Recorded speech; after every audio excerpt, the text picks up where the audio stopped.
All right, Gyle, I want to thank you so much for coming on the show today.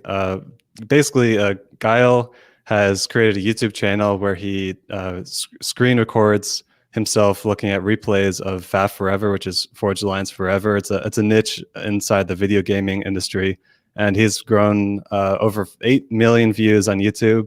He's got about 30,000 subscribers, but I don't really think that's a relevant number because his videos get a minimum of 10 to 15,000 views. So he's got a lot of suggested videos that are getting pushed out there. So anyway, I just wanted to do a quick introduction. I appreciate you coming on today, Gal.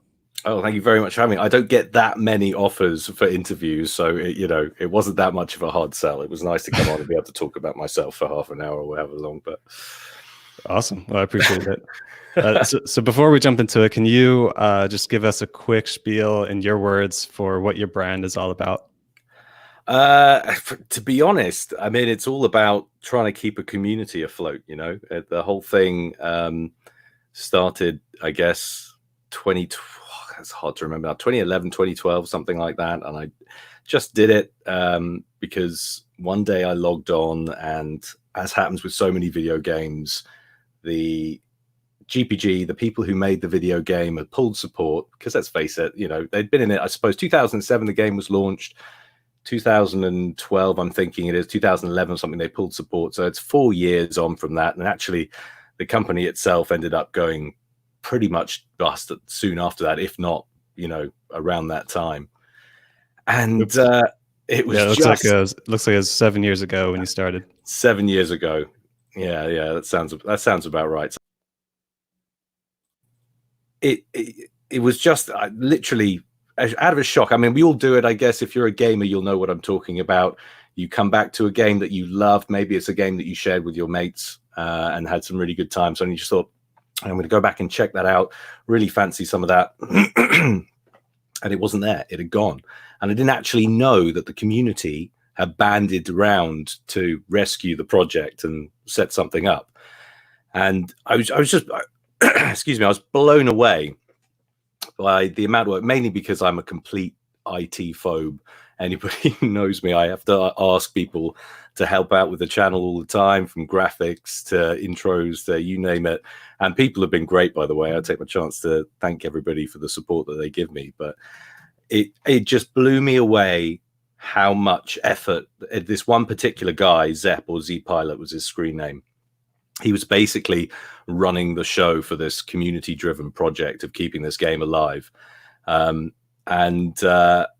just thought I'll knock out a cast. People were streaming lots of different games back on YouTube back then. I mean, it was already a well-established industry, right?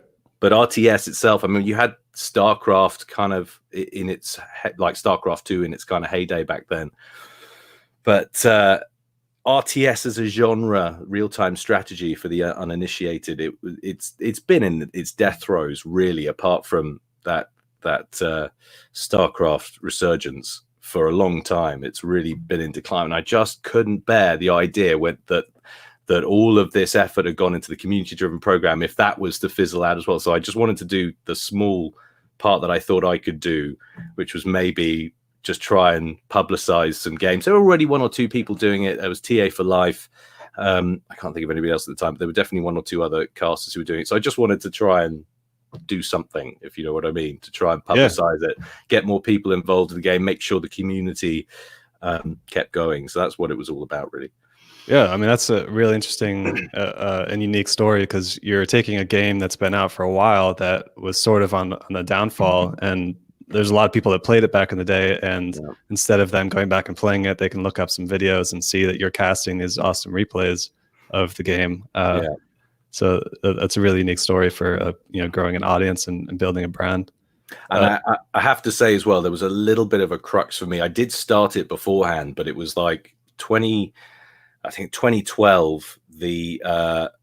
I ended a 8-year relationship.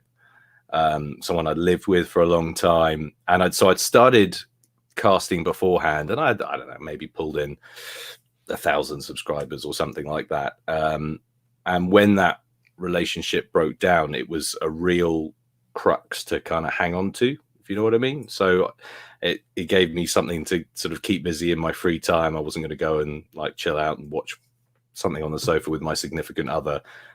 It was very much something to plow my spare time into, if you know what I mean. So Yeah. So before we jump into why you started, do you have an unintended consequence that you've received as a result of doing these replays and creating this content? Yeah, I mean, I've made some amazing connections with people all over. I've had people ask me to come on and assist them with video game projects that they want to get off the ground. Not something that I really felt necessarily was, destined for greatness. I didn't feel like I possessed the knowledge, as well as we already said, my lack of IT knowledge and background. But you get a lot of that kind of community spirit when you set something up like this. And actually, it was quite weird. I moved towns with my now wife in 2014, and it was weird. A guy who I'd been in contact, one of my regulars who I'd always been chatting with, found out we'd had similar personal issues regarding mental health and stuff like that in the past. And turns out I've moved down the road from him. Just out of the blue. I only found out the other day, and we haven't met up yet, but we're going to go for a drink, so that's going to be interesting. Yeah, so now you've got a friend who's a neighbor as a result of this. That's amazing. And when you feel like you might have a connection with someone, you share very similar viewpoints about things, and you've been through similar experiences. Sometimes you can just tell even through a text conversation. So yeah, I've got Andrew Howell. He was one of my early guests. He said that he was doing a stream once, and someone jumped on that was not too far. So he literally just midstream said, "Let's go grab coffee." He ended the stream and went and met with them in person. Yeah, so that's amazing. That's amazing.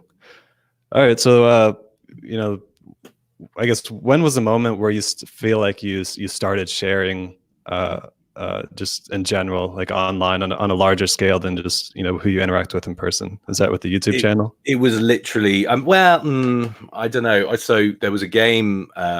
So I like a major game addiction that's been going forever, but I had pretty serious issues with a game. I don't know if any of your listeners will be familiar with it, but it's still running today. But EVE Online, and that sapped my life. I mean, it was like 2003 to 2009, something like that. I ended up running a 700-man alliance, which is a group of different corporations that all get together, and it's the sort of game as well. It's not like your typical video game where most people will be familiar with. It's a proper long-standing MMO where to do anything in the game takes hours. Like it's a second life essentially, and it's actually, I'm pretty convinced now, it's a major negative for young people, because it really does. You're replacing life, especially now I'm a dad. It's like if I see any of my kids go near those sorts of games, I'm like, no, it's not happening. Not I remember that game. Job. Yeah. So and I literally, so it was like I was running a business. At that point, it was very much like I mentioned Z Pilot, who put together FA Forever, that did all of the background stuff. It felt like I was in that kind of position for all of these people. It was a more than a job. I was working essentially every hour I could possibly spare. Around what hours I did work, I was freelancing at the time, but sometimes I was pulling 18-hour days, and not coming off the computer. I was giving myself panic attacks and carpal tunnel syndrome and all of this stuff, dreadful stuff. So yeah, it was weird. I was literally there by the end. I was there running a business, facilitating everybody else's fun, but having no fun myself whatsoever. But still, that was a big deal. I felt like I had a lot of influence on that community, and maybe there was a touch of that still when I thought, I could see myself getting involved with another project, but something on my own terms. Do you know what I mean? Right. So that's what was nice about this. I could get involved. When you say you're working, you're playing the video game, and you're working inside that video game and helping them get feedback for development, or that you're helping other people in the game, like grow as gamers. Yeah, you're literally facilitating So like it's like logistics. Like if you were running an actual army or an actual fleet of spaceships, which is essentially what it is, you know, huge amounts of equipment needs to get moved around this fictional galaxy, and that requires pilots, i.e. players with certain types of ships and loadouts to move things around. You're building mega vessels, and it's just crazy. So what does sharing look like in that environment then? Is it like audio only and you're talking to your teammates and you're helping facilitate? That's it. So yeah, you're engaging in fleet battles and things and having some fun too, don't get me wrong, and going out and shooting things, but it's also, you're on comms 24/7. So you've got like a Ventrilo or a TeamSpeak server, something like that running back in the day. It was on before Discord, which everyone's moved to now, but so that got you comfortable with sharing your voice, just over the internet, broadcasting in general. Exactly. I mean, like if you're in a huge fleet fight and you're commanding like 200 people or something, everyone's listening to your voice and you're calling the shots. So it gives you a certain comfortable kind of, you know. And so I'm not sure I ever necessarily would have gone into the casting side of things if I hadn't had that experience first, maybe, but who can say, I guess. Okay, so I see that as like stepping stone to you finding your voice and you know, and getting more comfortable with putting your voice out there.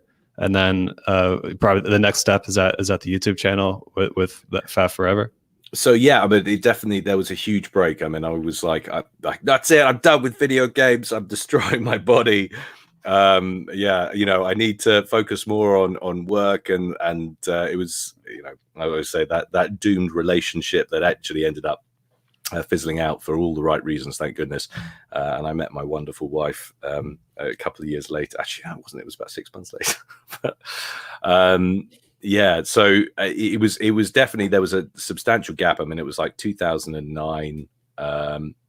And then, so there was some overlap there. So when that was kind of fizzling out, I was already falling in love with the game that I actually work on, FA and Supreme Commander Forged Alliance, and that was because it was my kind of crux and the thing that I used to, you know, transition out of and everything. I think that's part of the reason why it feels like a special thing to me, you know, even though I was never a pro and I'm still not one. I don't even play now, so I don't get the time to play, but I just enjoy watching other people play, essentially. Right. Okay. So what does it look like in the beginnings of that? Like, what prompted you to start recording and posting those early videos back in the day? Bad, man. I look back on those first ones now. It's bad. It's so bad. Like the kind of, I know I talk about what got me started and everything, and me feeling comfortable on the mic, but even still now, I look back on those early ones, and I'm not sure whether it's also the fact that I didn't have great equipment and it was all a little bit subpar, but I didn't bring any juice. I used to work in marketing. They always talk about bring the juice, right? Like, you know, no chutzpah, no excitement. It was bad. It was like the British version of Walter Cronkite or whatever, you know. That's sort of very dry. So ignoring the bad parts, like what was, like, why did you do it? Like, why did you post that first video on the YouTube? Honestly, the first one, it literally was just, you know, like I said before, let's try and help save this community, or not save it because it was going well, but let's help keep it afloat, because there was the shock of the GPG giving up support for the game and ultimately going under. And then like, I know from my own communities and stuff that I've been a part of, like, gaming communities are even more fickle potentially than corporations you know, supporting a game. So you started the YouTube channel and started streaming replays to save the community and save the game and make it have a longer life, essentially. To help. So yeah, and I definitely don't want to set myself up as a messiah and a savior, because there are so many people who do amazing things, and literally, like, I mean, maybe I could transition to another game, but I mean, there's no guarantee of that at all. And when FA Forever dies off, when the great people who work behind the scenes and keep it running, keep the server going, who keep balancing the game and keep it upgrading, they all chuck in the towel and say that, you know, they've had enough and there's no one else coming through, no young blood wanting to take it over, then my channel is in trouble. Like, that's it. That's the entirety of my my existence, and it's held up by the work that everybody else is doing behind the scenes. So it's not, like I was saying, it was about me trying to do my little bit, you Right. know. So yeah. So I guess we can dive into that a little bit then. So why was it so important to you to help contribute towards elongating the life of this game? I just, it's so peculiar. Like, I always loved real-time strategy back in the day, and you know, old school stuff like Command and Conquer, going before that, like Dune 2 and stuff like that, like going back to the early 90s and that sort of thing, because I'm proper old now. And it was just, I have a group of mates who all met each other on that other game, EVE Online, I was talking about. We've all stuck together now. We still hang out a lot online and play games together and such, but we used to have epic, it was very uncompetitive games of SOCOM, very uncompetitive games, but they were real noob stuff. Like, it's more like SimCity. Everyone builds these huge complexes and waits like 45 minutes before the first shot's fired. But at the end, these battles went on for they were like 6-hour games on, you know, 40-kilometer maps, these insane, like, ridiculous games. And although they were uncompetitive, and although anybody who knows anything about the game, if they were actually to see a snapshot of it, they'd be head in hands going, oh my God, what are you doing?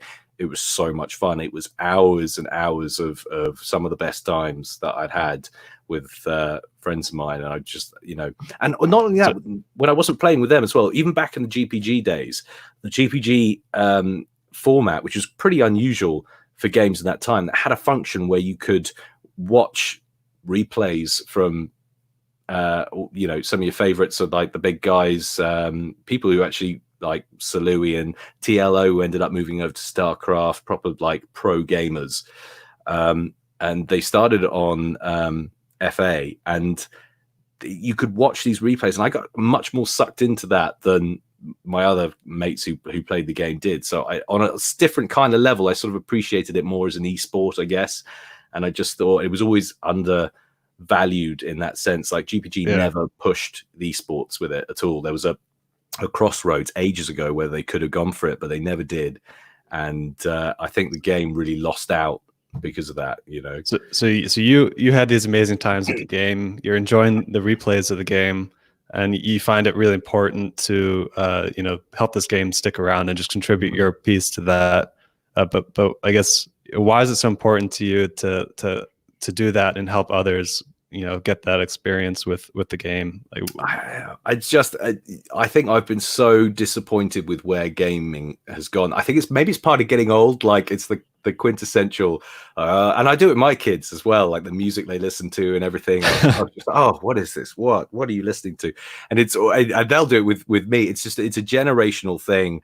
And I guess a lot of where gaming has gone, I'm not that happy with. It's been downhill ever since the advent of mobile gaming and microtransactions and DLC and all of this other stuff. I mean, not across the board, that, you know, obviously generalizations aren't great, but generally speaking, the trajectory I felt has been down, and there just aren't the classics coming out now that used to really get me hyped up. And so I sort of want to preserve a little bit of, I guess, I wasn't young when it came out, but when I was younger, still my youth, my gaming youth, if right, I were, you know, to keep something going.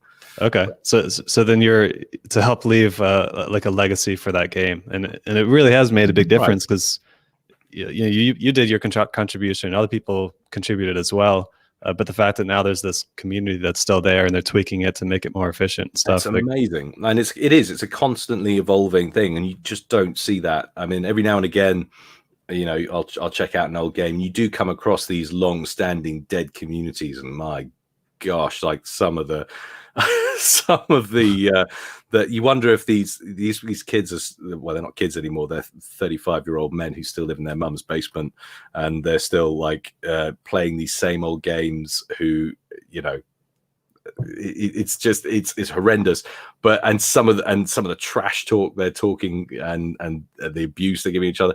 I mean, don't get me wrong, every community's got that. FAF is no different. There are great players and there are the not so great players. But yeah, it's about keeping the whole thing going, and just hope, just making sure something I love doesn't go like everything else. Everything else, you know, seems Yeah. to change. Yeah, that's an awesome why to have for starting out. All right, so we know why you started the YouTube channel, and you kept it going for a while to help it have this community.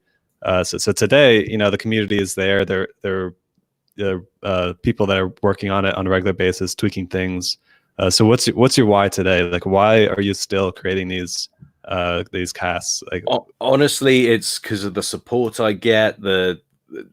I got really drunk on it really early on, and I think part of it, like a big share of my subscriber base is American. I get lots of positive comments about just like physical things about my voice and stuff like that, and I'm a total glutton for praise. I'm totally shallow. And, you know, it's nice, and I get it. It's you know, people talk about the internet and how like it affects their mental health when they see lots of negative things happening, and it's, for me, it's the opposite. I get so much support from my subscribers and so much I love comments. It's totally the opposite, and it really brightens my day to see the comments that I get, and also that they've taken over a huge burden, essentially. So there's an interesting interlude in all of this. So I'm trying to think of the dates, and I'm not going to get it right, so I don't want to get too in depth. But there was a period of about 6 months where I kind of put the channel on ice, and I didn't put out any content. And it was, I'm trying to think exactly when it was. So we moved down to our new place, and I had 2 kids of my own to go with my 2 stepkids, so properly full household. There was a lot going on. The wife and I set up a business, which is still going today, is still primary source of income. But I just couldn't justify to my family the time, because it seems crazy. Like in the early days, I was putting out like 4 or 5 casts a week, like crazy stuff. And not all of the matches were great. And they're still not. Sometimes today I'm totally reliant on what replays I can find in the spare time that I have. But on from that, also there's the actual casting time and everything like that. So it takes a reasonable amount of time. Yeah, it takes a lot of time. Yeah. I'm sure you know what it's like. It's the same for anybody who puts out personal content. A lot of other people are doing it at the same time as their own jobs and what have you. So you've got to find that time. So anyway, it was difficult, and paltry ad revenue coming in. I foolishly signed up to an MCN machinima, which basically, which is great. I get out of the contract in March, by the way. Get in, very excited about that, because that's 40% of my ad revenue paycheck that goes to them for absolutely no reason. Oh, wow. And they suggest all gaming channels go that way, because in case of some major copyright infringement, they're there to help you with that side of things. But I'm working on a dead game. Like, the rights have been split up between Wargaming and Square Enix and everything. GPG is gone. So nobody, I never play any music or anything, which is one of the main contentions that people get copyright strikes on YouTube and stuff like that. So essentially, why am I paying an MCN? But anyway, that's a massive tangent. Back to what I was talking about before. So it wasn't bringing in what I wanted to. And then Zoc, actually, basically for about 3 or 4 years, he's been the #1 player in the community. As a result, he's always been shoving replays my way, had my contact details. He got in contact with me and told me that Zep was leaving. So the guy who set up the thing, okay, I was like, okay, this is major. That's not great. And it's been taken over. He sold it to this other guy, Visionik, who turns out is a wealthy US businessman who wanted to make a proper project out of it. And could I come back on board for some extra remuneration? And so I was like, okay, well, if I can make this financially viable. And this is during your break. Like, you took a 6-month break. Yeah, this is at the end of like 6 months away from casting. And I was constantly getting messages from subs saying, where are you? What's happening? When's the next video coming? You still, even though I put sort of updates up on social media about what was happening and such, but not everybody likes the same social media channels. So it's not always easy to get the word out. And so I got in contact, and we worked out a plan where I would provide such and such a number of casts for I can't even remember what it was now. I think it was like, I don't know what it was. I think it was like it was a cast a week for like it was like $1,000 a month, something like that, round about that. Maybe no, I think it was a bit more than that.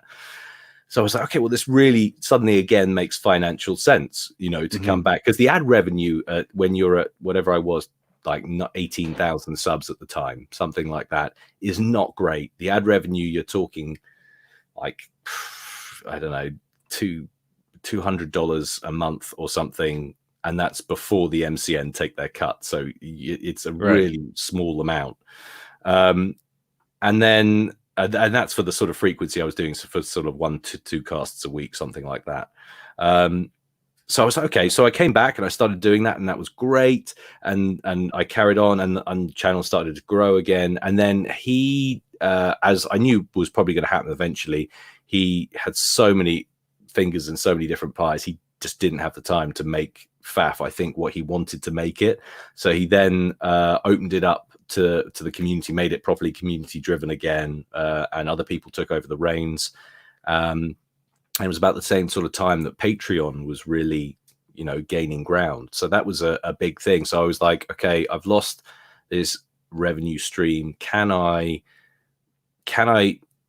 recoup that so I can keep doing this? So I was just very upfront. I put out a video, and I was very upfront with my subs and said, you know, could we reach such and such a goal or somewhere close to it, and I'll keep going. And amazingly, out of nowhere, they did it. So yeah, so it was just it was thanks to the supporters that the channel's still going, basically, because I couldn't afford to do it otherwise. I'd have to work more physically. Right. Yeah, so you had the people constantly reaching out, asking you for where are you at, what's going on. Yeah. You got this boost of bringing you back because you got the sponsorship opportunity, and the fact that your whole purpose for starting the channel was to revive and elongate the life of this game. So this guy's mission is aligned with your mission in a way. So it's a very good sponsor. And then you know, when he disappeared, you brought the community in, and they showed their support, and now you've got the awesome. It was awesome, and they've kept it going ever since. And there was a few lulls there for a while, so it was amazing straight on. We hit the goal, then it tailed off massively, but it was still just enough to keep me to justify keep it ticking over. And then slowly but surely, I don't know what happens. I think you hit like a threshold or something when you get to around about 30,000 subscribers or near enough. The views and seem to increase, and it's definitely, there's a bit of a mini boom going on now, which is awesome, you know. And like peak times, the community is up to something like, I think so. I stupidly said in one of the casts recently it was up to like 1,100-1,200 players, and then one of the guys in the comments corrected me. It's like 1,700 players at peak times, concurrent players. Wow. Which is amazing for a 2007 game. That's kind of unheard of. You just don't see that. So you know, a strategy PC game. Not that that's all just to do with me. Like I say, it's a proper team effort, lots of people doing lots of different things. So I want to make that so clear. I'm not taking credit for the FAF project, because it's not my project at all. Right. Very much a team thing.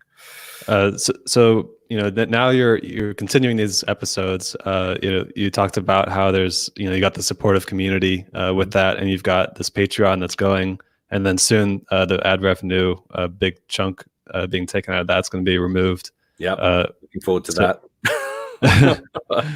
Yeah, I'm sure.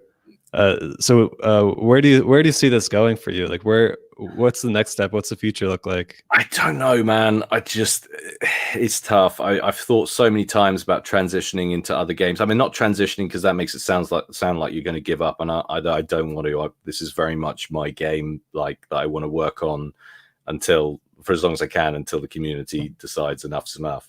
But I've done a few other things here and there. But you know what?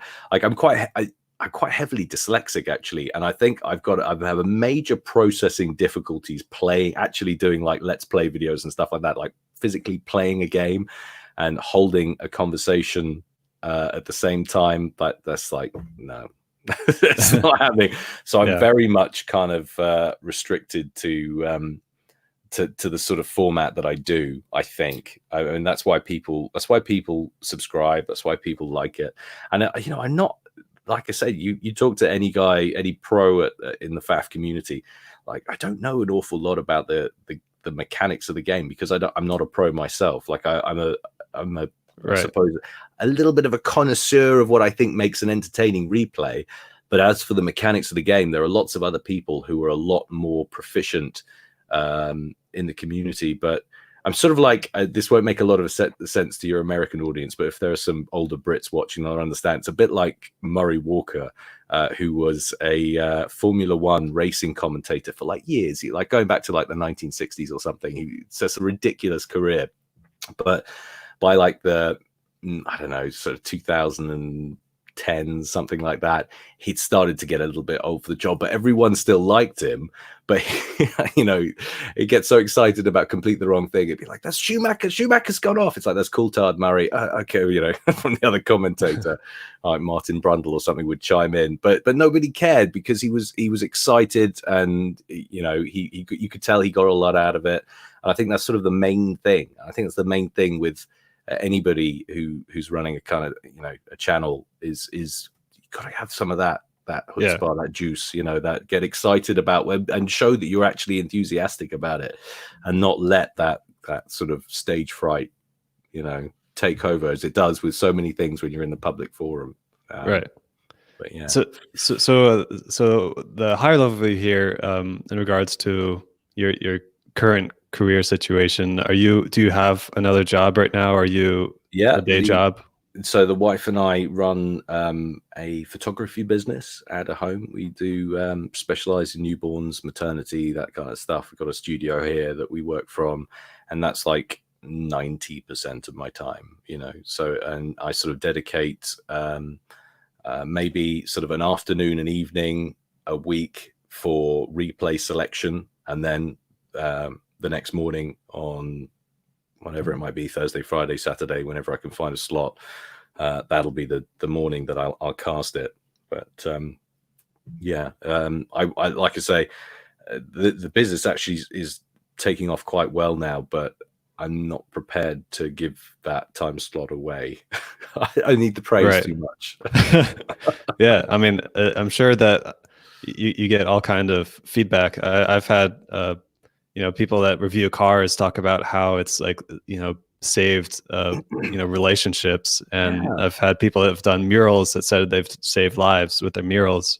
So I'm sure that you're making an impact with, you know, getting. Yeah, it's exactly, and it's amazing how it can have it can help. I get messages from people, so, you know, and sometimes in some quite dark places, telling me, and it's hard for me to appreciate, because, you know, for me sometimes it feels what I'm doing is a little bit maybe fickle, trivial, like it's entertainment, it's a bit of fun, but to some people it is a major kind of highlight, like when those videos come out and they tell me how they put it, like, it's weird, like I always picture people watching it on their phones or something, but people have sent me images of them getting groups of friends together watching on a big screen TV, and they've got beers on the go and popcorn and everything. It's like, wow, is that really happening? First of all, amazing. I'm loving the love out there for Forged Alliance. That's a wow. Yeah, but yeah, it's exciting, you know. That's amazing. So your home business, that's taken off. It's becoming more demanding, but you also have this community that you built, and you've got this Patreon going. You're going to be getting more of your ad revenue coming in. So you're going to, it sounds like you got some struggle coming up in regards to, no, I don't. The only struggle is if the community disbands, like the devs, the people who run it, the technical guys who I rely on and the community relies on. If they go, then I have a problem. But I meant, I guess, from a time management standpoint. No. Like I say, that's ring fenced. Okay. That's my time, and I don't. Would you consider I need it in my life? It's as much for me as it is for my monetary situation. You know. Yeah, I think it's good that you're doing that. I think it makes a big impact. Have you considered, you know, what it would look like to ramp it up more, or take it to maybe bring more into it? Yeah, I have, and I don't know. It's really tricky, and you get teased. Like I say, when you sort of meet the thresholds, like I'm pretty sure there's something going on. I'm sure of it. There's some kind of thing with YouTube where you get to these markers and the algorithms say like, oh, they've got such and such a number of subs that will increase the amount of shared video. I don't have any proof of this. I don't know. Like I say, I'm not technical, but just from looking at the numbers, it's like you can see the bumps. I'm not doing anything differently as far as I'm aware. You know, my format really hasn't changed that much. I've tried to change literally in the last couple of weeks. I even put up a thumbnail of clickbait the other day. I was so disappointed in myself, but I wanted to see what happens. Just literally just two words of white text just saying, watch this. And it's depressing, but it works. Like it was up something like, I don't know, on the tracking on analytics of how many views you get over time. It was up like 55% for most of the curve. So it definitely has an impact. People do just go, oh, okay, I'll click that and let's see what happens. But I'm not going to make a habit of that. But the little things like I never used to bother with replays or video specific thumbnails. That clearly has an impact. I'm starting to do little things like that, and you can see little incremental changes where it doesn't take a great deal of extra effort to make these little changes, but it can have a big impact on the numbers. So I've heard that thumbnails can make a huge difference. And my thumbnails hadn't changed up until literally, so it's quite a recent change, up until I suppose 3 weeks ago, 2 or 3 weeks ago. So you're talking about 2 or 3 casts, something like that. It's from then going back to 2012 or whenever it is, 2012, 2013, the thumbnails were the same. It was a shot of just a random part of the game. So you've basically got the map. And it wasn't until I actually started like spending a little bit of time delving into it, you can actually see a correlation when it happened to pick more interesting parts of the game. So for instance, some parts of the game I'm out on the main map view, and all you've got is a little mini map and lots of little dots. That's going to mean nothing, especially to somebody who doesn't know the game or isn't particularly like fluent in RTS or whatever. But sometimes I zoom in on the action or whatever, and there was one recently actually that instead of the typical 20,000 views, it hit 70,000 views in quite a short sort of space of time. It was purely because it was zoomed in on a group of what's called mobile missile launchers, and they're all stacked up and they're all firing their missiles kind of in unison. And on a tiny thumbnail, although it's an old game, it actually looks like a half decent picture. So it's just like, it's clearly like that is enough to draw people in, just little tiny changes like that. So just now I'm just picking, like making my own screenshots from each match and putting that up. And it seems to, So that's sort of the stepping stones to the what you have short term moving forward as far as the future goes. But do you have anywhere that your community sits? Do you have like a Discord server or anything like that? There are lots of, from my personal community. Yeah, for your no, I should probably set something like that up. But again, that is sort of next level. So like I say, I've got that time slot of an afternoon, evening sometimes of searching for a decent replay, which doesn't sound like a big deal, but it really is sometimes, like trawling through the replays. I don't get sent as many anymore as I used to. I have to keep appealing to people to send those in. And the system of finding replays is sometimes pretty tricky through. So I end up watching so many replays, and sometimes you think, this is amazing. And because it's old technology, it ends up desyncing like a crucial moment. So it's a replay that was amazing all the way through and was probably an amazing game in its totality, but I can't cast it. So that's pretty stressful kind of thing itself. So I've got that window, and then the next morning I'm casting, and I just don't have the time with a family, 4 kids, business, and me wanting to play some other games on the side as well. That's my own guilty pleasure still. I guess some food for thought too is, have you ever considered live streaming while you're digging around through the replays? Yeah, I totally should do that. That's a brilliant idea. I don't know why I don't do that. There's probably a lot of people that just like to come hang out with you, even if you're not interacting much. You got a pretty solid community. I suppose. Yeah, do you know what? That's a great idea. Never occurred. You should come on and manage my channel for me. That's an amazing idea. Maybe, yeah, maybe that'd be good use of my time. It's hard sometimes though. Like it's bedlam here. So like, kids are mostly in bed. The two older ones aren't yet. They're supposed to be doing homework, but like the little ones, they're 2 and no, God, they're not. I can't keep track of it. They're 3 and 4. And it's mayhem here. So that's one of the reasons I'm so restricted as well, despite working at home as I do. It's all around when I can get some peace and quiet, and there's no guarantee of that. But then I suppose a live stream, that's no biggie. I mean, it's not a proper official format or anything. Yeah, I think people just come and go. I mean, right now we got 7 people live right here watching, and they're not really talking. So if you guys leave a comment, actually, we can feature it on the screen. Say hi immediately. But yeah, I mean, I think that you're sitting in a really good spot. You've got 10 to 15,000 minimum that's tuning into your videos. You've got a solid community. I think if you did a little bit of strategic thinking around it, finding a way to get that community somewhere to sit, and then maybe like sharing some time with them. There's a lot of upside potential with that. Obviously, everything you can do more time and spend more time into. So like it's unlimited that you can do in marketing.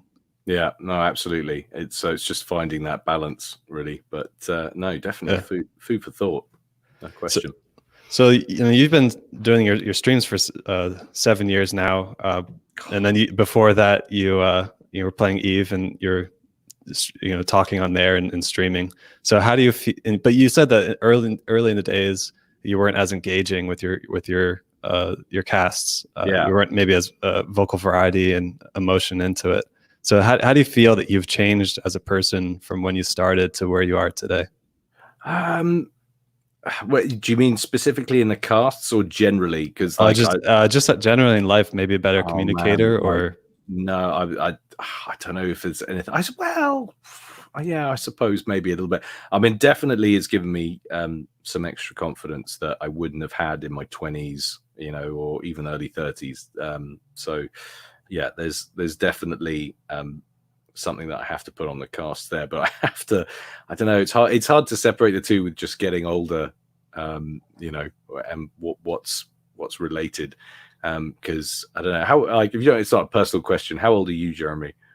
32. I see. There's a whole lot of things that are about to stop working. Let me tell you, like late 30s. Yeah, and it's frightening the amount of changes. I mean, you look like you've got a good head of hair going there, but this 32, this was all hair. This was all hair. Just, so it's crazy. But I have to give it its due. There's definitely been a lot of positives to take out of it, no question. And I think confidence would have to be the main one. Nice. Cool. So let's say that you meet someone that is looking to start a YouTube channel, maybe even casting replays of another game, something that's a little bit more niche to you. What would be some of your biggest advice to this person starting out? Like I said before, definitely don't know your game, but don't obsess about it, and think about your own style and the things that make you happy, because it's all about, as I said before, it's all about energy, and people feed off your positive energy. You think of all the most kind of successful people, and anytime, like, just look at the people who get up on stage for a living and talk at a business conference or whatever, and the sort of things they bring. Your typical Tony Robbins kind of character. Like it's literally, it's like the big cornflakes rising to the top of the packet. It's like, the ones with the most energy are the most visible, and it's just about not, I mean, you don't have to be loud and brash, but you have to be confident. So and I'd say that's, like I was saying with the Murray Walker thing earlier on, you don't have to be like bang on it. It's much more important to be clear. And I mean, if you're taking a more kind of competitive kind of look at it than I am, that's fine too. But like I say, I'm a play-by-play guy, so it's literally it couldn't be simpler, really. It's say what you see, and people get peed off with me because it's like, Gyle, you're looking at like a squirrel in a tree and talking about it, and there's some massive fight going on the other side of the map. I get that all the time, and I know I'm guilty of it. And shoot me. I actually put the replay ID so people can go and check it out for themselves and run the replay at the same time as the cast. Hopefully, it'll stay reasonably in sync. Just in case I'm missing stuff, because you know what I do, but it doesn't have to be perfect. It just has to be exciting. At the end of the day, that's what entertainment's about. So if you're doing that sort of thing, like I say, juice, as they say in marketing, it's all about the juice.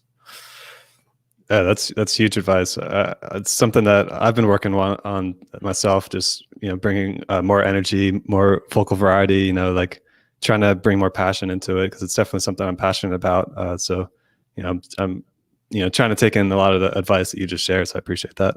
Oh, you're doing all right, man. You've pulled in some big names, some proper solid YouTubers with some big numbers on there. I was thinking, I was like, do I do an interview? I was like, I'm not sure. And then I saw some of the names who you've done interviews with. I was like, oh, okay, I'll do an interview. It's fine. Well, I appreciate that. Yeah, I mean, I've been fortunate having some awesome guests. I definitely feel lucky. Jade says, better no hair than no head, her grandfather used to say. And it's what's inside that counts. Damn right. That's some inspirational words right there. Should be on a bumper sticker.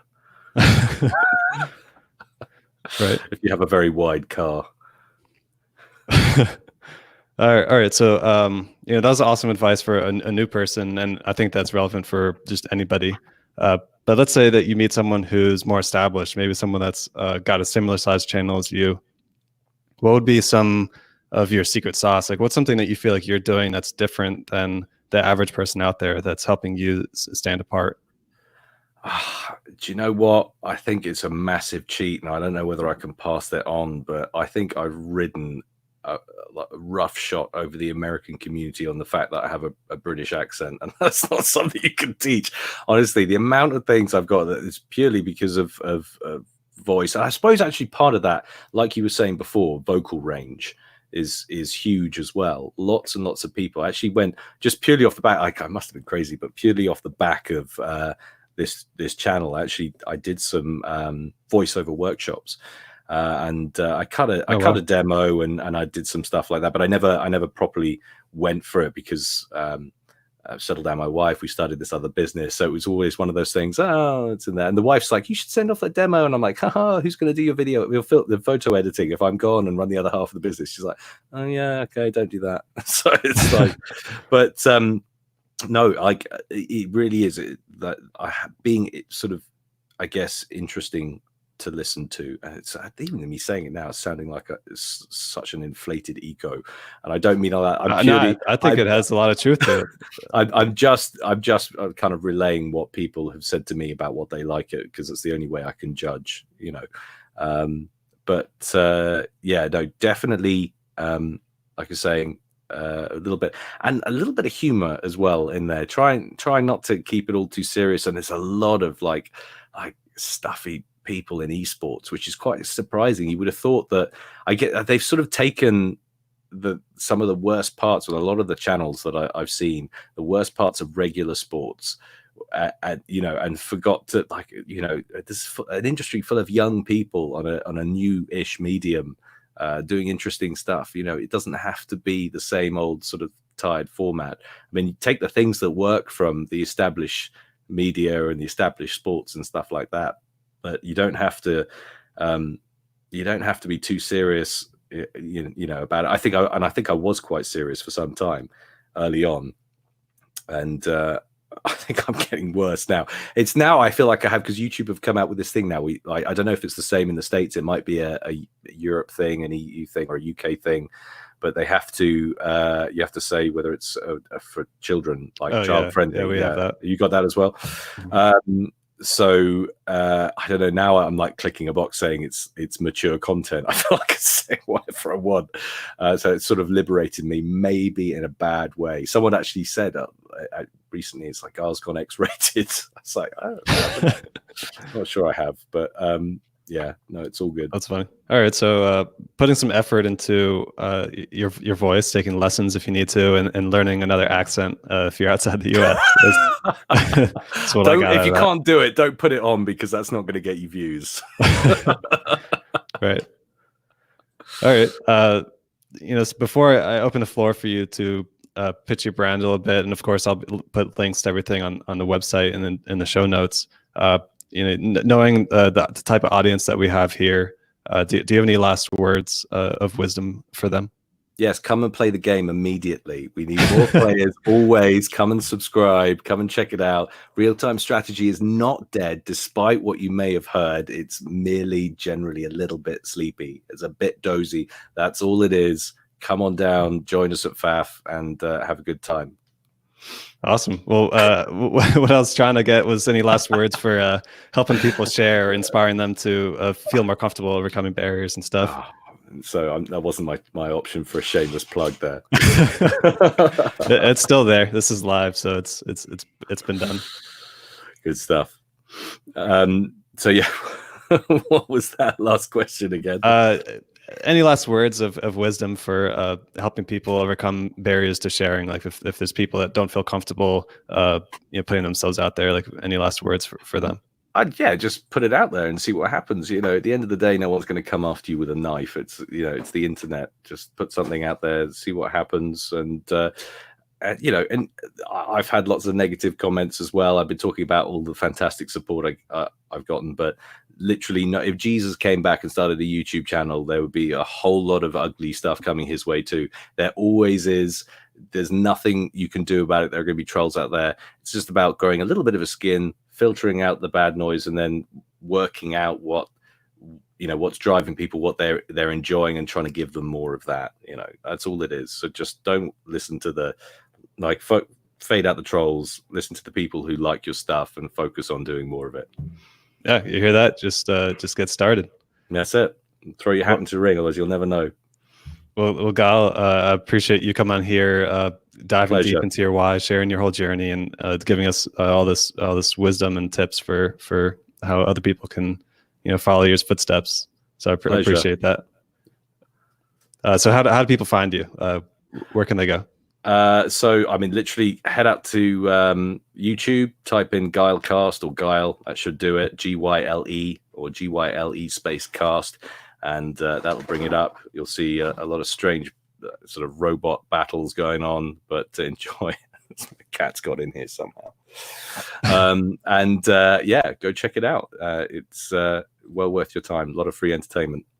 Awesome. Well, I'll have links to all your social accounts on the website, and Appreciate make sure to push everyone over there.